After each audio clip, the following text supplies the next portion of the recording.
I am Stan Smith, and I've known Eric Wammock for a lot of years. We've worked together at the Sea Pines Resort. He's worked with my kids. I've seen him on the court. I've seen him teach young players, and he certainly knows the game very well. He plays the game very well, and any advice that he might be able to give you, I think, could be very helpful to anybody that wants to learn the game. We're moving into the volleys now. Still the most important event every time, the point of contact. Now, players, when they first learn to volley, learn a block volley. Absolutely nothing wrong with this. In fact, this is what I teach my students as well. Block volley is very important to get an idea of the racket going forward and up to the shot. And since the ball comes at you quickly, you don't want to do very much on this stroke. But when we start to become more advanced, we'd like to do a little more to the ball than just block it back. We'd actually like to have control over the speed and depth of the stroke ourselves instead of letting the speed of the ball dictate the speed that it goes back. So I want to add a little punch to it.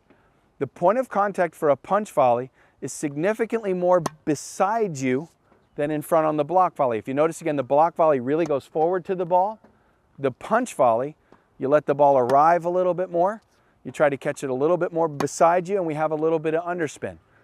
One of the common mistakes on the volley is to use a forehand grip, which in the very beginning feels nice and strong, but a huge limitation of the forehand grip is that you can only do well when the ball's right here.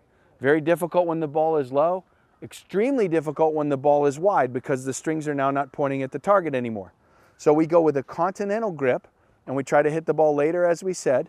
And the mistake of the too early volley might look like this. This is Katie's old volley, by the way. She's having to remember how to do this with a forehand grip, and she really reaches. She doesn't turn much. So it's a little early and a little bit weak. And what we've been working on Katie with is that point of contact. Now we're going to move her grip toward continental, and we're going to have her look at this pot right here beside. She's going to turn her shoulders a little bit more, and the point of contact is going to be a little more next to her. So here comes the feed. That's it. And already a little more depth and a little more speed. One more. Same thing applies to the backhand. Now Katie hasn't overcome this quite yet on the backhand, but on her backhand, she tends to go with her knuckles a little to the top. Again, in the short run, when she first learned this, this is because this is a much stronger grip to use, but it provides limitations. So while the grip is stronger and it feels better for her, the minute Katie has to stretch for a shot, you can see where the strings are pointed off to the side. She's also going to have a lot of trouble with the low ball to get her strings looking at the target. So this is what it looks like with the poor grip. She goes too far in front. She really reaches, and the ball falls short almost every time.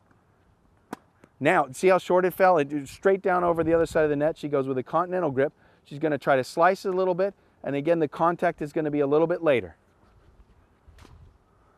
They're already much deeper and good underspin. And one more, a little bit later. Great shot, Katie.